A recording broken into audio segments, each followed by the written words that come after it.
Welcome to another episode of After the Try, and this week we interview Tayla Broad and Lana Murphy, the wonderful hosts of new podcast Baby Talk. So Lana Murphy is a Nine News reporter and Tayla Broad is a model, Ambassador, content creator, but they're both mums. They met through a mother's group. And now they're chatting in a very real, raw and funny way about motherhood.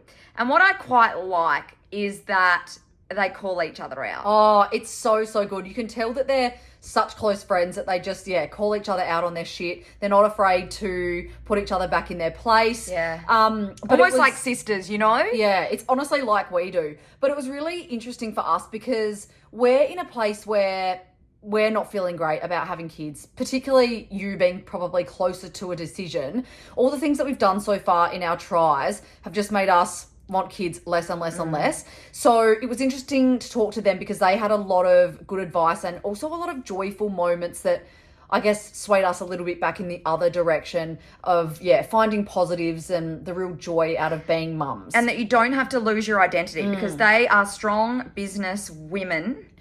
And what we wanted to know is, was your life upended when you had a child? Did you lose contact with your friends? Did you stop going out? Did your career fall by the wayside? And that just wasn't the case. Obviously, a lot of things change, but they still have elements of their previous life in their current life. And what I found very interesting was that they actually now finding all those elements more meaningful. So they are only doing work that has real purpose. Yeah. Because what they said was they want to do things that are worthwhile when they're away from their children, which makes total sense.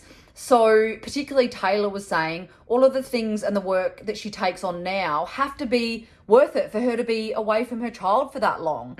But it's also nice to then miss their child. Lana said that at one point that it was nice to actually miss her child on a day of work and come back. And oh my God, my favorite thing was when she said that the best thing about being a mum is raising your little best friend.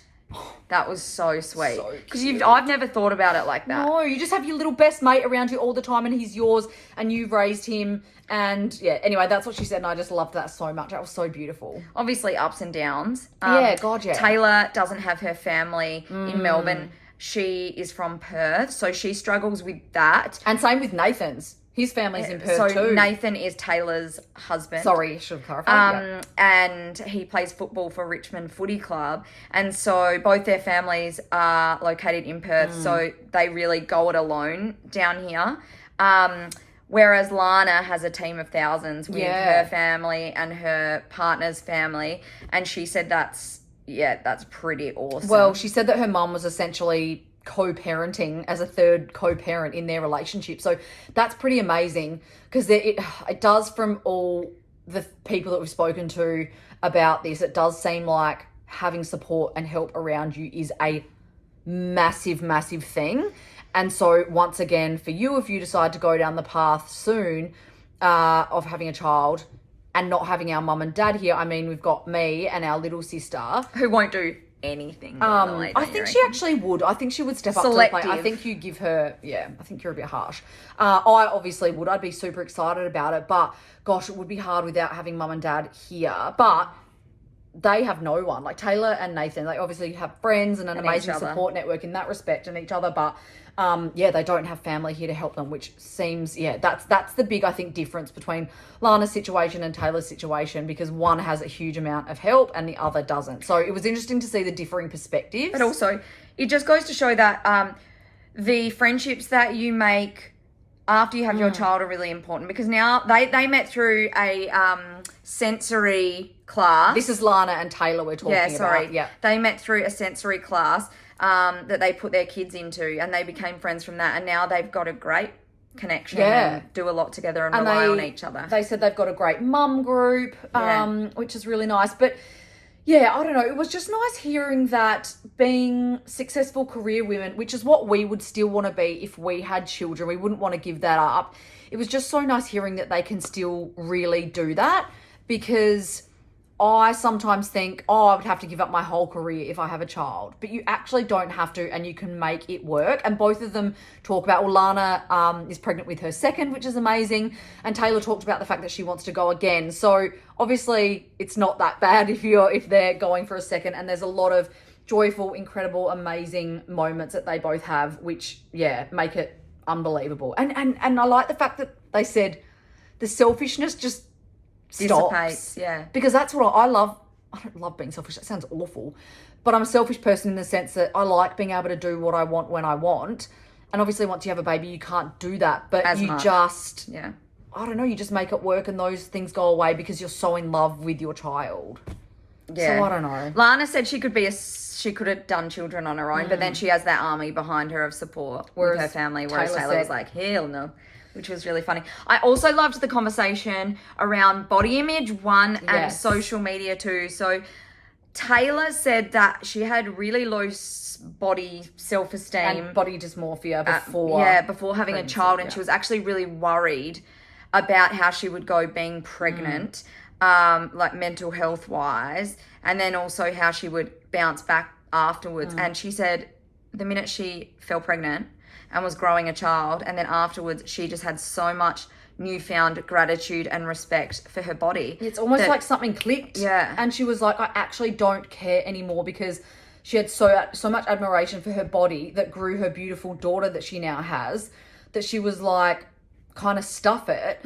But I, particularly for someone like me who's had an eating disorder, and I totally understand where she's coming from and have so much empathy in that respect, and we've spoken about this as well amongst ourselves, I would hate to have a child and have my child hear me speak about myself the way that I do. We constantly are like... talk ourselves down. Yeah, and like, oh, we look so gross and I feel disgusting and blah, blah, blah. I would absolutely die if my child heard me talk about this, because I would never want them to feel how I did going through an eating disorder. Or feel that way about their bodies. There would honestly be nothing I would hate more than that. So I've really taken away from this conversation with them, that perspective of being kinder to ourselves, speaking much nicer to ourselves. And interestingly, Tayla was saying how she has often said to her friends, please don't say those sorts of things around her daughter Samara, because she doesn't want that to rub off on the kid too, which is so But don't you think fair. that's good for you in particular to hear as well? Because would that be a concern for you if you were going into a pregnancy, how you'd feel, because you don't love, like with your hip operation, you haven't loved, your body shape has changed or whatever, and you that. I mean, probably it. like I haven't thought about it that deeply, to be honest, but it definitely is something that would probably cross my mind even subconsciously.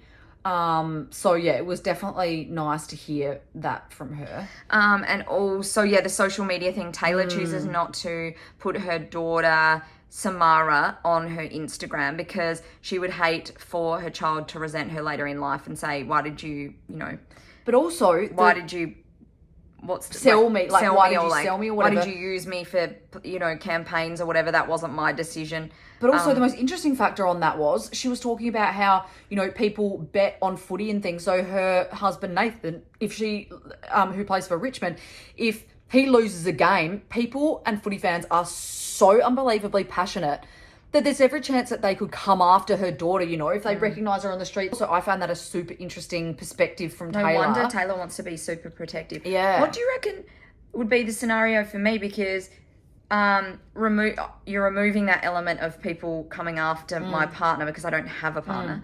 But I would be wanting to continue on showing my life in a real and authentic way, which would involve, if I had a child by myself, showing that journey of having a child by myself. So I would want that child to be a part of my social media journey. Well, I feel like it's each to their own. It's an individual decision. And I feel like, because Lana shows hers, but then she said she's got sort of 5 friends that don't. All her closest friends with kids don't. So I don't know. It is a scary world at the moment, because there's all this AI stuff. You've seen those videos where people have used a child's face in AI and done all this weird stuff on the internet and stuff. So that freaks me out a little bit. But I get that too, of just wanting to show your life and making it authentic and things. I don't know. God, I feel like it's a decision. Do you know what? I feel like your mindset would change when you had the child because you'd want to protect it so much. It's easy for us to sit here and say something now. And I feel like I'd overthink it and be really scared because imagine if something ever did happen, you'd never forgive yourself. I know. Oh, God, Yeah, I don't know. That's know. a whole other world I hadn't thought about and need to think about. But at the end of the day, oh, man, we chatted to them for about an hour and we could have kept chatting for hours more. But it was just nice to see two cool chicks who still have lives. Who are still successful and can combine that with motherhood and still have fun and still have their non-mum friends. Yeah.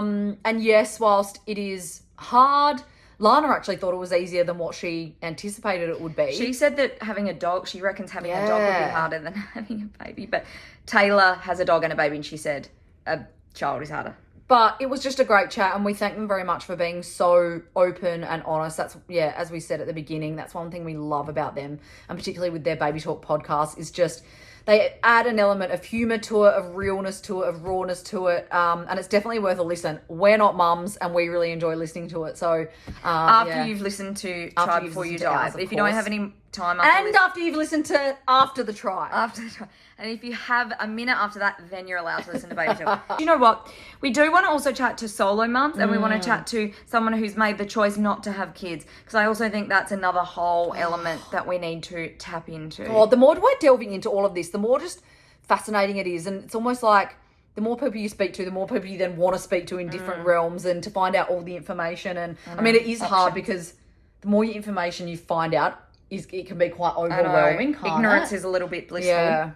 But I still do think it's good because it is a really big decision and it's important to have as much information as possible to make that decision. Tayla, Lana and me can be best friends with our kid. Oh, cool. And I'll just sit with my cats at home. Well, you don't want to raise my child with me, so...